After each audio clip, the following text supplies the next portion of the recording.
सरस्वती जी और उनकी बहू रश्मि के बीच एक दिन बहस छिड़ जाती है। आखिर किसका काम ज्यादा आसान है, बहू का या सास का? माँ जी, सास को काम ही क्या है, आपके सारे काम उंगलियों पे तो हो जाते हैं। कुछ भी। हाँ, हिसाब तो उंगलियों पे ही हो जाता है ना। अरे बेटा, ऐसा सिर्फ अभी लगता है।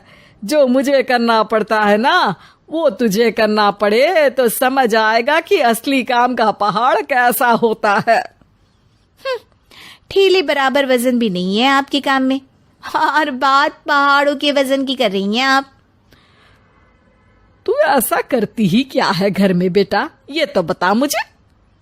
मैं थोड़ी ना कुछ करती हूँ, सब जादू से हो रहा है इस घर में। अरे एक दिन मेरा काम करोगी तो समझ आएगा। Okay okay, shut up. कल से मैं घर के काम करूंगी और तू मेरी जगह हर चीज का हिसाब रखना, ठीक है?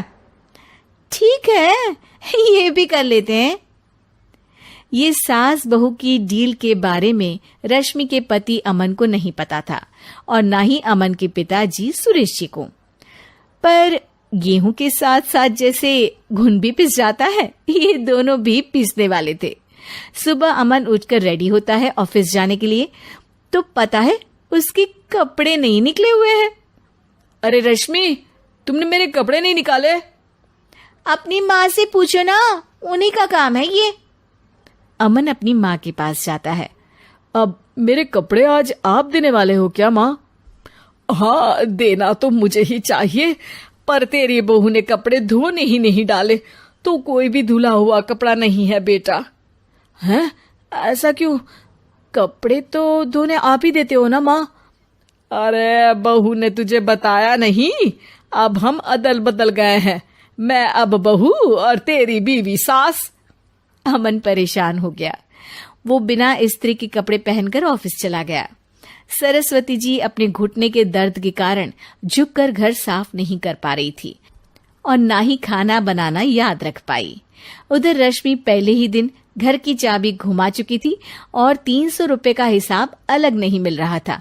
पर दोनों का ही घमंड कैलाश पर्वत से भी बड़ा था और दोनों ही खेमे एक दूसरे की बात मानने को बिल्कुल तैयार नहीं थे।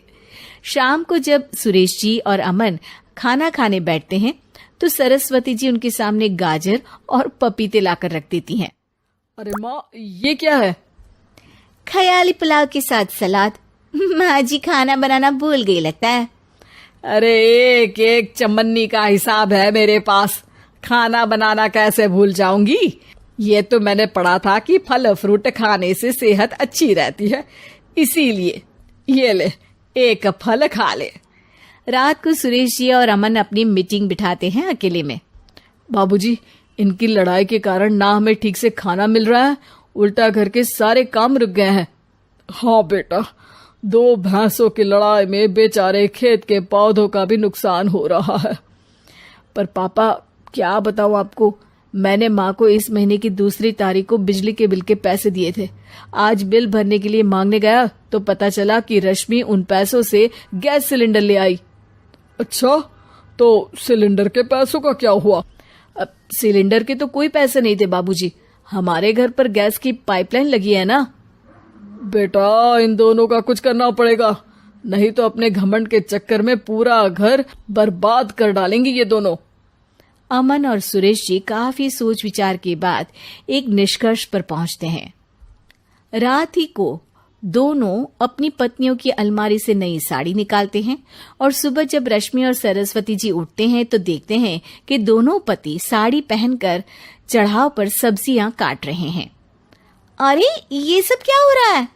क्या हो रहा है मतलब? आप दोनों अदल बदल हो सकते हो तो हम क्यों नहीं? अरे क्या मतलब? नहीं नहीं, मेरी भी बचपन से किसी की बहू बनने की इच्छा थी, तो आज से सरस्वती तुम बड़ी बहू, मैं मिडल बहू और अमन छोटी बहू। अरे लेकिन सब घर पर बैठ जाएंगे तो कमाएगा कौन? ये घर कैसे चलेगा? अब वो तो भैया या बाकी लोग जाने, अब हमने भी अदल बदल कर ही लिया है तो कुछ नहीं हो सकता। रश्मि और सरस्वती जी को समझ में आ जाता है कि उन दोनों की आपस की डील की वजह से इन दोनों को बहुत तकलीफ हो रही है और उनके ईगो ने दूसरों को कितनी यातनाएं दी है। अब असल में माँ जी आप सही थी, सास बनना बहुत मुश्किल है। अरे हाँ बेटा, और तू भी, मुझसे तो नहीं हो पाया सब घर के काम, वापस बदल ले क्या? हाँ हाँ बिल्कुल माँ जी, और अब आप दोनों भी बदल लीजिए, कोई आ गया तो आप दोनों को देखकर क्या सोचेगा। अच्छा है, आप दोनों के समझ में ये बात तो आई, मैं फटाक से कपड़े बदल लेता हूँ। अरे रुक जा बेटा, एक फोटो ले लेती हूँ तेरी, मेरी बेटी होती तो तेरे जैसी ही दिखती साड़ी में। और मेरा फोटो नहीं लोगी?